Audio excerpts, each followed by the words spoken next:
Maybe it'll work this time. It sounds much nicer. Welcome back to the live stream. Take two again. Maybe my setup is insufficient now somehow. Or maybe I just need to restart my computer more. Everybody needs to do that. But anyway, today our topic is time and rhythm. We're going to talk about just basic time. It's something that we can all work on. I struggle with it. And it's really easy to be lazy about having good time. There's also some very general problems that people have, and so we'll cover some of those and how to work on them. And a lot of them, it's more about your awareness and your readiness than anything else. So we'll talk about that as it comes up. We'll also talk about metronome use. Obviously, metronome is going to be a big part of time. We're going to talk then further about how to count difficult rhythms like 7 or 6 or 5 right next to each other using the Tabito system. We're going to talk about metric modulation and some small odd bars, for instance, and things like that. Reasons basically to keep your subdivision going all the time. If I can remember it, I'll try to play some excerpts. All my excerpt books are at school, but we'll do our best. This is ramping back up again in a bad way, and doesn't seem to be capable anymore. But maybe it will hold one of these times. Not this one, apparently.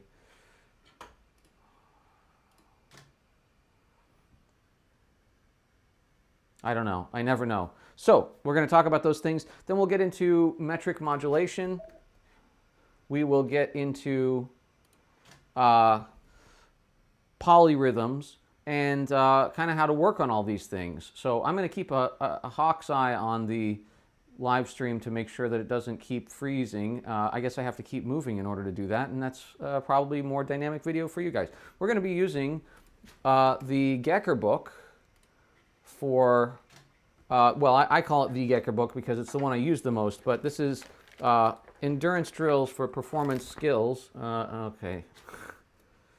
It's about every 5 seconds now, I'd say. Here's the book, Chris Gecker, and well, that's what we're going to use, and I'm just going to keep doing this until it behaves, and I'll just talk to you while we do this very bad fun thing. Okay, so basic time. What do we do for basic time? We are going to use a metronome, but wisely, right? So I'm sorry if this freezes a couple more times while I'm playing like that. I am going to play anyway, and it'll just be frozen, and that's all we can do about it. So, and if anybody is watching the stream and says, oh, Gabriel's struggling so much, let me buy him something, please do not do that. I hate that. Not some of the gifts. The decibel meter that I got recently was quite good. I did need that, but when it comes to my setup, it's very complicated. And so I've had a viewer in the past say, let me buy you a better camera. You can't buy me a better camera than this. I want to use this one. So thank you to that viewer, although I'm sure that she is not listening anymore. I like my equipment the way it is. But anyway, I know that it doesn't work, and that just sucks for me. And for you, I guess. But eventually it will, and then hopefully we will be able to do something about it. I also could do this, I suppose. We'll see if it continues to be badly behaved, and if so, then I might be able to fix it with just a different... I'll just use the computer camera. Let's see if that works better. Yeah, see, hello. I'm now down in the corner, but I need to add a camera to the other one. I know that this is not the best video for you, but there we go. Okay, aha, hello. So I'll put this down a little bit, and I'll just have to talk to you this way. So, right, rhythm, indeed. So we're going to go with Gecker book, and we're just going to play basic things. And okay, everybody knows how to use a metronome, right? You just put the metronome on sometime, and then you follow it. Sorry, I'm going to look at this camera a lot because that's the camera I like. This is 150. We'll go 140 because that's easier to divide by things. And we're just going to play, right? We're just going to go, all right, I'm going to play this E major scale. Earlier, if you were on the other stream, I was going to show you an exercise. I'll do that at the end now. That was about lip trills. But here we go. I'm just going to play with a metronome like normal. And this is, you can skip this part if you already know how to do it, I guess, but it's going to be relevant in a second.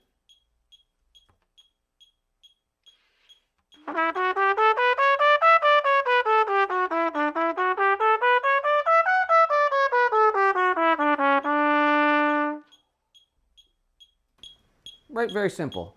But, and you can try different tempos. One good thing to do is put it on silent mode and make it so that you videotape yourself and make it so that the camera can see it and that you can see it at first and then move out of the way so that you can't watch the blink.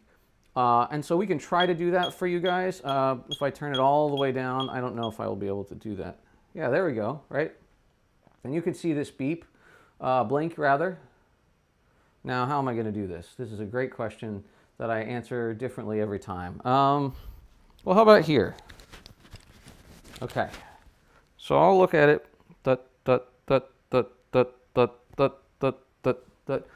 Right, you can see it. I don't know if you'll be able to see it in the. I guess I should put it on this one, huh? No, this isn't going to work. You need to be closer. Here, we'll just put this down a bit and see if we can find a way to. Yeah, that's perfect.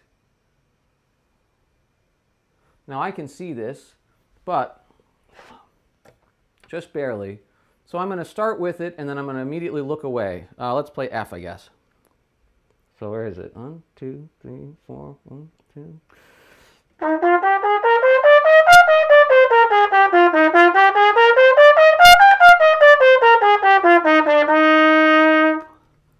If I had to guess, I'd say I rushed a little bit. You can tell me, right? But that's a really great way to check how, well, bad usually your time is, right? So I know I'm not turning on and off the vocal mic. Sorry about that.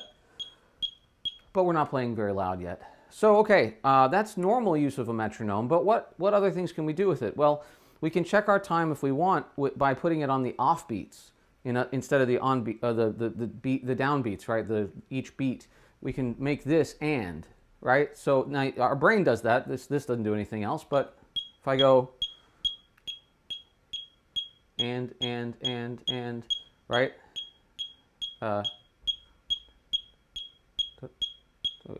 I'm still doing it. This takes me forever to just get the first time. 1, 2, 3, 4, 1, 2, 3, 4, 1, 2, 3, 4, and let's try that. Now, and you got to just kind of keep grooving with it, or you'll get it out of your mind. Let's see, what other ones do I want to play? How about B? 1 and 2 and.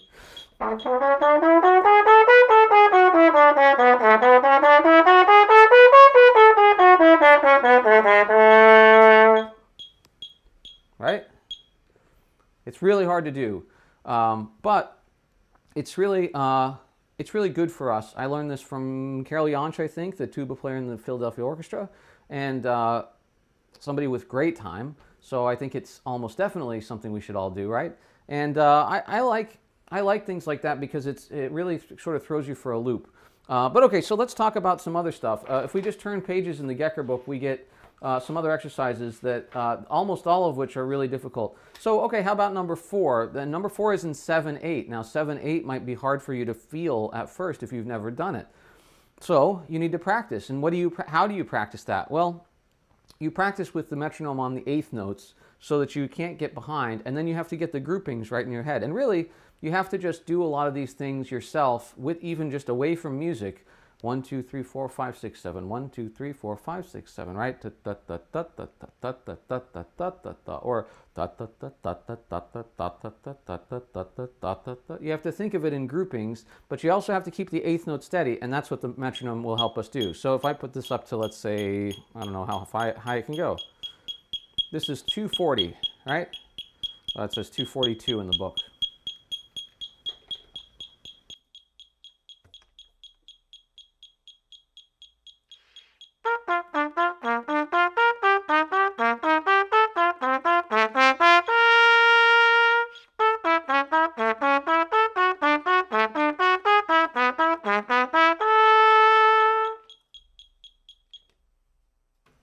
So you can sort of feel the bounce to it and get really used to that, and keep that eighth note in mind though. That's what's going to save you. That's what's going to keep you really in time as you play multimeter or these odd meters. Sometimes you'll have, I think it was in this Alan Hanker's piece that I'm not allowed to play probably yet because it hasn't premiered yet.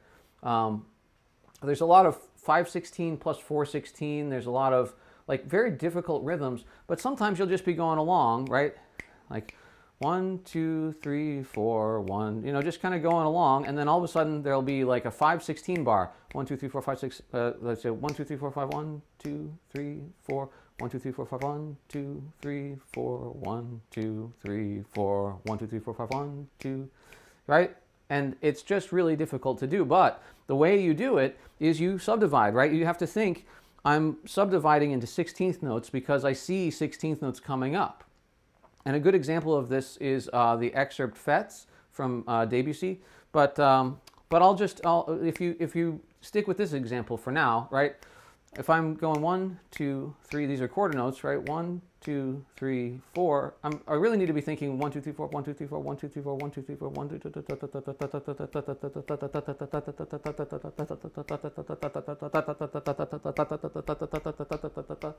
and I even rush that a little bit, right? So that's what we want to kind of feel as we're going is constant subdivision. And how do you know what to subdivide? Well, you subdivide the thing that's coming up that you haven't played yet, right? If you don't, then you're not really ready to think of that rhythm when you get there, and then you're going to stumble or stutter or stop even and have to figure it out, and that's not going to be good for you, right? So I guess we could try our other camera setup again. Let's see if it freezes terribly again. Let's go with this. Oh, they're both visible, right? Yeah, maybe. We'll see how long it lasts. And now I'm ready. I can just turn the other one on. So, okay. Another reason that we need to subdivide, and this one is more physical almost, is that we have to be able to come in on 16th notes, right? Like a 1/16th note later than the beginning. And the Gecker book has this in here somewhere. I thought I had it bookmarked, but I guess not. He has one. This one is good. I guess I could try to do this one. Well, no. I want to find the one I want to find. The Gecker book is this particular Gecker book. What did I say? I tried to show it. Maybe it was the other stream. Endurance drills for performance skills. This Gecker book.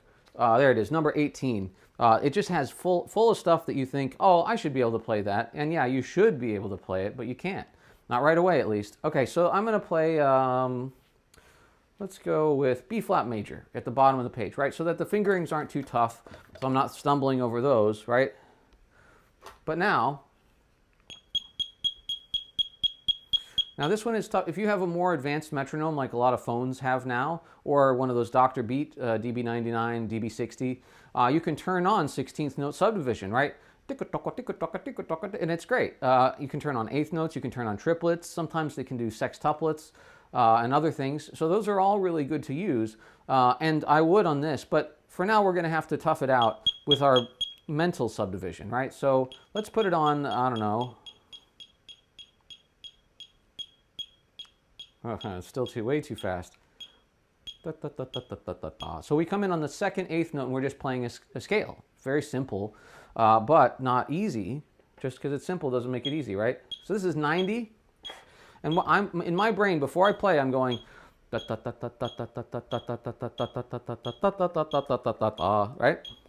Let's try it.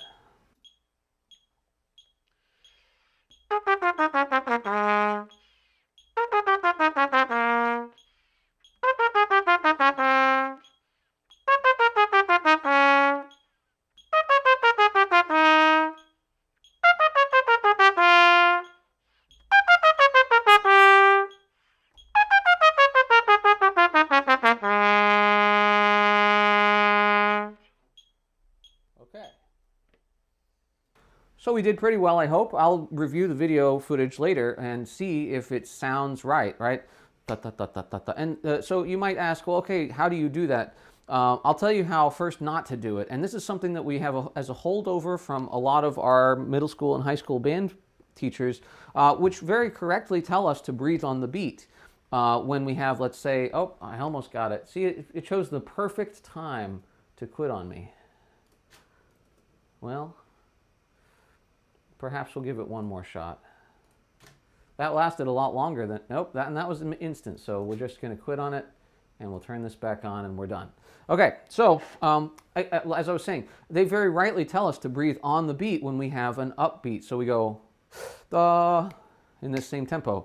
Da, da, da, da, da, right? That helps us stay together when we're playing eighth notes, but it really doesn't work when the 16th notes get fast. If we're trying to go da da da da da da da da da da da da da da da, right? Da da da da da da da da. I'm going to be late, or I'm going to get a bad response every time. So instead, what do we have to do? It seems like there's no option, right? Well, you just breathe earlier, and then you stop breathing on the event that is the 16th note. That gives us the same kind of thing as an inward, as a breath together, but instead it's a stop together. And you can't do, this violates the turnaround that we talk about so much on this channel, but it's really good to do. And it's because when you tongue, right, when you tongue on the trumpet, you are stopping the air at least briefly. And whether we agree about thinking about it that way or not, that is physically what's happening, at least for a very brief second. So what you have to do is, as if you had just tongued, right, but you didn't actually, and then the air is ready right behind the tongue to come right in on that second 16th note. So you go, right? So you're really stopping in the position of I'm about to tongue. And then that gets you ready for the first note anyway, right? And you have to support, because you have to pretend like you've already been blowing. But that's something that's good to do anyway. So, okay, so that's how you do it. So let's do a little bit more of these. And then we could do this. I don't know if I'm ready for this, but we could try doing this with this on the upbeat, right? So in other words, I'll turn the page, see if we can do the next. Oh, they get very bad very quickly. Okay. 2, 3, 4, 1. I have to convince myself every time. Da, da, da, da, da, da, da, da. So we'll get confirmation right away, right? It da, da, da, da, da, da, da, da. Okay, we'll try it.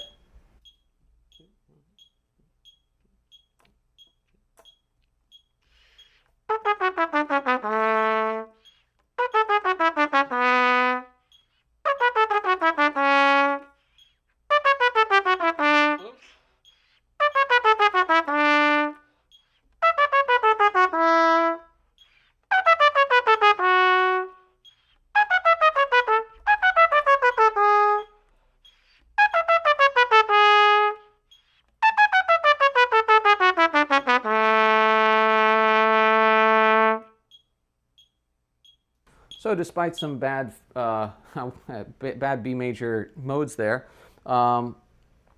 we did it pretty well. But this might take you a while to work on, right? This might take you, I keep looking at that camera. This might take you a while to feel like really confident that you can go, oh, so not go, but go, and we need to get comfortable with taking longer, bigger breaths anyway, because it's a better way to play the trumpet. It helps us play more healthily. So okay, that's that. Now, once we get pretty good at that kind of stuff, I guess I talked about fets earlier, right? And I don't have the music here, but I will do one of the Gecker ones that's sort of related to this. Well, maybe I can do that first. Sure. So I watched a masterclass with Mike Sachs in 2002 in the Denver, I believe, Mile High ITG conference that year, and got some bad valves there. And he played this gold-plated Schilke E flat four valve E flat trumpet, and he sounded like just like $1 million the whole time. But he would work with people on different excerpts that would all come up on stage, and I was right in the front row because I had just started studying at DePaul with John Hagstrom, and I was so excited to play like orchestral you know, I was really gonna. At the time, I was sort of on track to try to be an orchestral trumpet player, and so I really wanted to pay attention in this master class. And Mike Sachs was one of my favorite trumpet players at the time too, still is. So I was just, you know, locked on. And he said, well, the way that you play fets, the best way to play fets is you have to subdivide the thing that you're playing right now in the correct subdivision for the next thing you're about to play. So if you don't know fets, it happens twice. There's once with a mute. I have a mute here, but it's really out of tune. I guess I could play it anyway. I'll just pull out a lot. Okay, that might be enough. All right.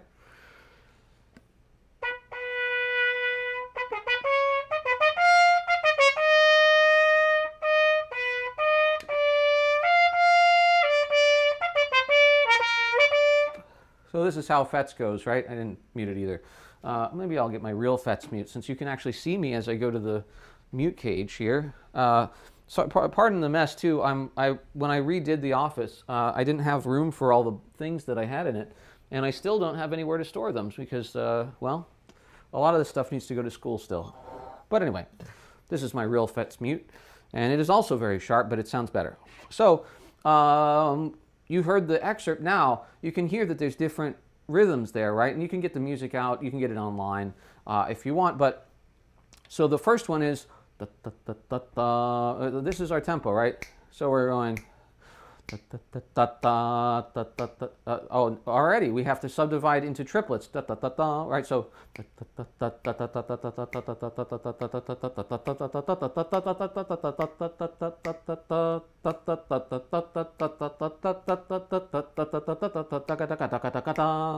goes into 30-second notes there, right? So I'll try to do my best on it without the music in front of me. Sometimes it's hard to remember. But this is what we want to train our brain to do when we actually play these excerpts, because that way we're always constantly thinking about it as it's coming up, and we're really ready to play perfectly in time. So I can even do it with a metronome, I guess.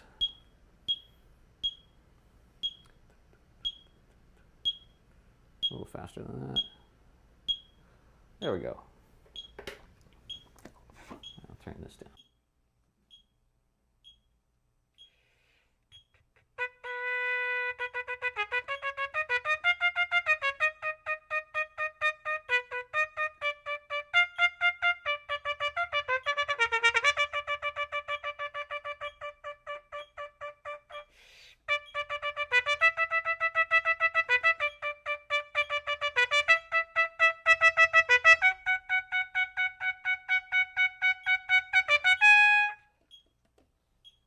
Made one mistake in there where I kept the triplet subdivision when I should have gone back to duple. Sorry. But that's okay. That's kind of what we are trying to get done here. So there's an exercise in the Gecker book. This is number 3, I think. Yeah. And it helps us work on not only this, but also another thing that I want to talk about, which is the Tabito system. So if you don't already know the Tabito system, Tabito was the oboe teacher at Curtis, I think, in mid-century. And I still can't spell his name. I have to look it up every time. But he taught his students and all the students in the school how to accurately subdivide different numbers. So in other words, triplets. Well, four is usually easy for most people, but 4s, 5s, 6s, and even 7s. We don't get 7s in this, but and I'll walk you through it. So the basic premise of it is that if you say the number of the subdivision you're doing right now on the downbeat of the next measure, your brain likes that better and wants to chop it up in equal parts. So what you have to do is say 1 twice the first time. In other words, if I'm going to go, let's say I'm going to do triplets, right? So I'm going to go, normally we'd go 1, 2, 3, 1, 2, 3, but he wants you to say 3 on the downbeat. So you say 1 twice at the beginning, and you get 1, 1, 2, 3, 1, 2, 3, 1, 2, 3, 1, 2, 3, 1, 2, 3, 1, 2, 3. See? So that way we are saying the subdivision that we have done and finishing it on the downbeat. And that actually also is more musical, right? Because we usually want to go across downbeats. across bar lines, excuse me. So now if I do this with a metronome, we'll see how well I do. I put it on 60 so I can say the septuplets, and we'll just do each one for a little while, and then we'll try to do the next one, and so on and so forth, right? So here's 2. I'll find a place to put my fingers here. Okay, here's 2. Ready? 1, 1, 2, 1, 2, 1, 2, 1, 2, 1, 2, 1, 2, 1, 2, 1, 2, 3, 1, 2, 3, 1, 2, 3. 3, 1, 2, 3, 1, 2, 3, 1, 2, 3, 1, 2, 3, 4, 1, 2, 3, 4, 1, 2, 3, 4, 1, 2, 3, 4, 1, 2, 3, 4, 5, 1, 2, 3, 4, 5, 1, 2, 3, 4, 5, 1, 2, 3, 4, 5, 1, 2, 3, 4, 5, 6, 1, 2, 3, 4, 5, 6, 1, 2, 3, 4, 5, 6, 1, 2, 3, 4, 5, 6, 1, 2, 3, 4, 5, 6, 7, 1, 2, 3, 4, 5, 6, 7, 1, 2, 3, 4, 5, 6, 7, 1, 2, 3, 4, 5, 6, 1, 2, 3, 4, 5, 6, 1, 2, 3, 4, 5, 6, 1, 2, 3, 4, 5, 6. 5, 1, 2, 3, 4, 5, 1, 2, 3, 4, 5, 1, 2, 3, 4, 5, 1, 2, 3, 4, 1, 2, 3, 4, 1, 2, 3, 1, 2, 3, 1, 2, 1, 2, 1, 2. All right? Sounds complicated, and it is, and it's hard to do, especially while you're watching yourself like a mirror. But that is the way that you can think about complicated rhythms, especially when they're next to each other. As you can see, it's not that difficult to go 1, 1, 2, 3, 4, 5, 1, 2, 1, 2, 3, 4, 5, 1, 2, 1, 2, 3, 4, 5, 1, 2, 3, 1, 2, 3, 4, 5, 1, 2, 3, 1, 2, 3, 4, 5, 6. I was going to do 7, but I'm just making it up, so I didn't know what I was going to do. But you see, it's not too hard because your second number might come a slight bit late, but then the rest of it is pretty evenly divided, and that's good enough for most scenarios. It'll sound very even, and it'll be better than what people who don't have any kind of system are doing. So yeah, oh my. my dad loves when I do this one in master classes because it's very difficult sounding, but like I said, if you practice it a little bit, it's not hard at all, and it keeps your rhythm really even. Another thing that somebody said, Phil Smith said to me in master class, that you always want to fill up a triplet space, right? You don't want to be early, you don't want to crush it, so you don't want to go like da-ga-da, da-ga-da, da-ga-da, because people do that a lot. They're supposed to go or they'll go you know, just a little bit small. And if you want to fill it all the way up, you almost want to be late. It's like a drummer thing almost, where like you're never out of time, but you are a little bit in the pocket, like on the back end. And that's how he sort of described triplets. So anyway, let me play. I played Fets already. Let's play back to the Gecker book, and we'll do some of these complicated back up and down. So it's triplet, eighth note, drag triplets. In other words, quarter note triplets. Then it's eighth notes. Then it's fivelets. Then it's sixlets. Then it's fivelets. Then it's 4. Then it's 3, and then it's a long tone. And I'll just do E major again because it's right there. And let's go with, and I want to do 4 against 3 because it'll help us transition into polyrhythms in a second, and metric modulation and that kind of thing. So I'm going to do.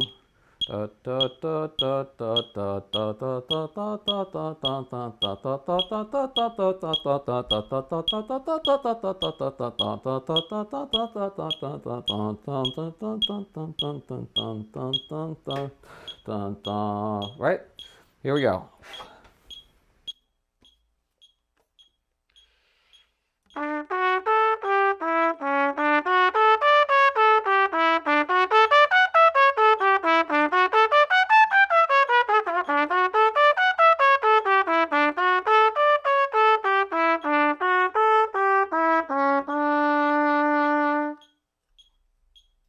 I wasn't ready for the pattern. I need to practice this. But now that we know it, we'll do an easier key, do F major, and a little bit faster.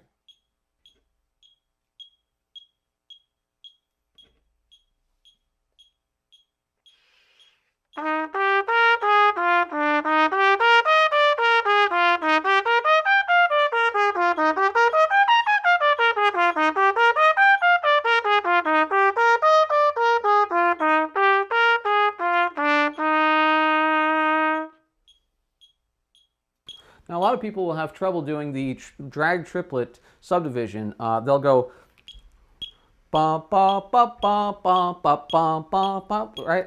So it's like da da da da da da da da da da da, and that's not right, right? It's obviously not even. So what do you have to do? Well, first try to divide it into one sextuplet. In other words, two eighth note sets of triplets. Right? Or I guess two quarter note sets of triplets. Now pick two of those at a time and accent them. So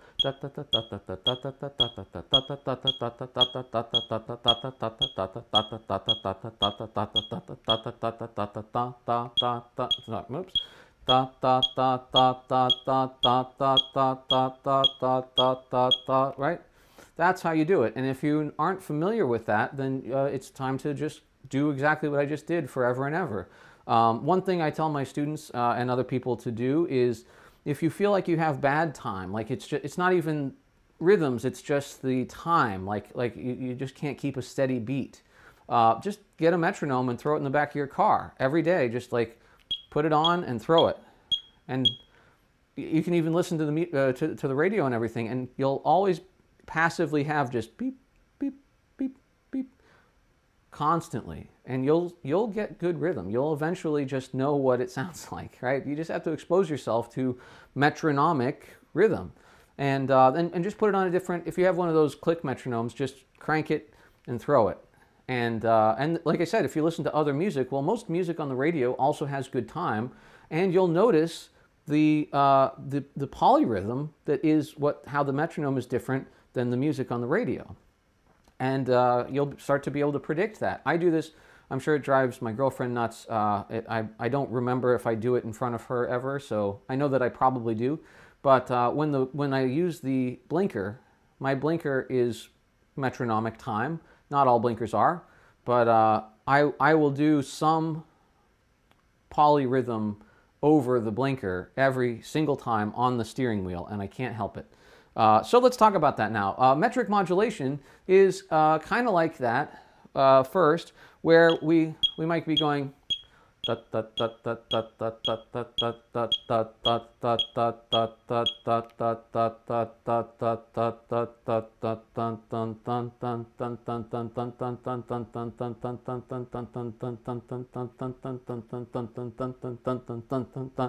really just about what beat you are accenting and what constitutes a measure. And so you have to figure out how to translate one into the other, and then also get your brain into the right framework. So it's not something you can always use a metronome to help with, because, well, metronomes only can do one beat at a time usually. And so you have to be able to do this on your own. And the trick to it is just to slow it way, way down. But okay, let's talk about polyrhythms finally. And this is one of my favorite things, because I used to live with percussionists a lot, and they're always obsessed with this kind of thing. And me too. I think it's really fascinating. So how do you do it? Well, let's talk about an easy one. 3 against 2, right? Which is the Carol of the Bells. Dun da da dun dun da da dun dun da da dun dun da da dun da. So that's the rhythm of the polyrhythm of 2 against 3. So in other words, I can't do this. I can do it here, I guess.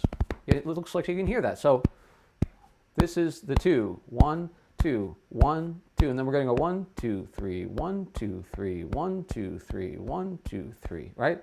So the resultant polyrhythm is, right? You can hear both things distinctly. If I do it on 2 different surfaces, how about this?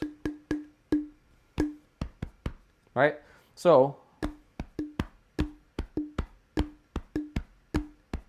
right? You can hear the difference. And then if I do it the opposite way, you can hear that. That's the same thing, but with the different sounds flipped. Let's keep doing it this way, right? So how do you figure that out? Well, I have to do it the same way we just figured out drag triplets, right? I have to go, what's the common denominator between the 2 numbers? And you can multiply them together, and sometimes that's the only solution, but sometimes there's another one. In this case, well, we can just say, okay, well, 2 times 3 is 6, and 3 times 2 is 6, obviously. That's the same thing, commutative property, right? So we we're going to divide the whole bar into 6 pieces. So for 2, that's triplets, right? And for 3, that's eighth notes, 1 and 2 and 3 and 1 and 2 and 3 and 1 and 2 and 3 and, right? So if we do that, let's see if I can say this. 1 and 2, 1 and 2 and 3. Oh boy, this is hard to do with my voice and these.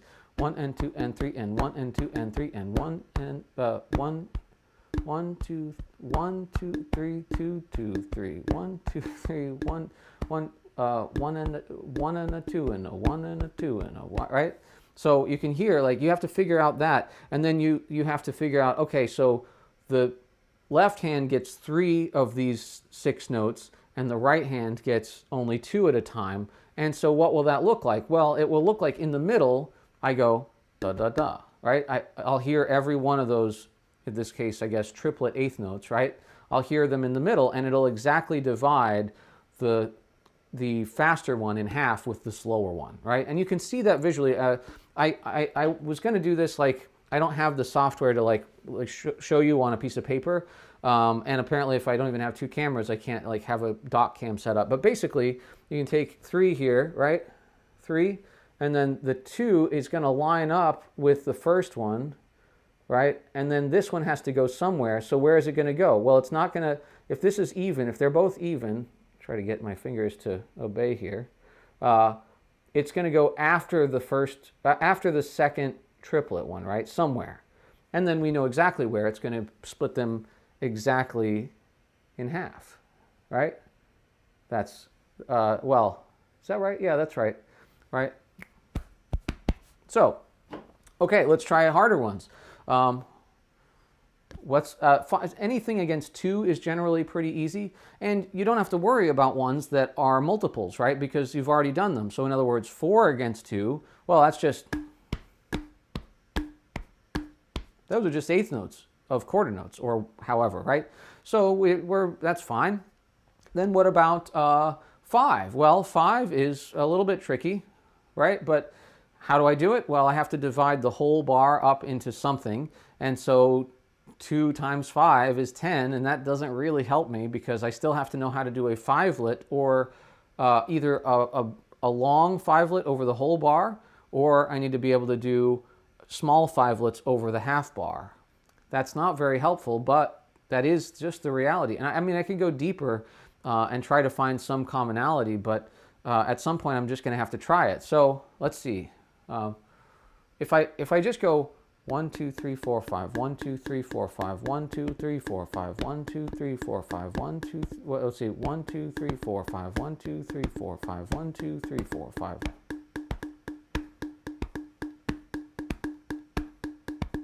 Right? That's that. Let's see if I'll do it backwards for you.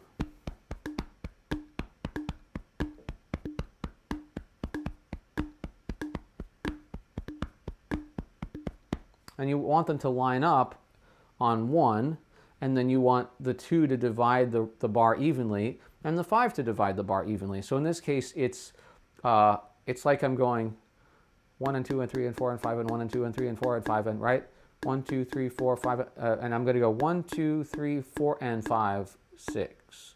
That's wrong. 1 2 3 and 4 5. That's what I meant to say. 1 2 3 and 4 5. 1 2 3 and 4 5. Because I'm dividing up, right? I have 5 on one side, and then the and of that third thing is going to be the other 5 16th notes in this case, right? So you can do this all day, and then you can also try to do this. There's a macro version of this, right? So you can do it backwards. So let's say I have a metronome. We'll use a real metronome. How about? I'll go a little slower, right? So here's my metronome. And I'm going to do a subdivision first, right? Let's say 16th notes. That's easy. We'll go a little slower so I don't lose my brain. And if you have, again, one of those metronomes that does this for you, this would be a great time to use it, because you're not going to do the subdivisions in here. You're going to do a macro division. So in other words, over a beat. And so let's try. We're going to do a grouping of 5, right? So instead of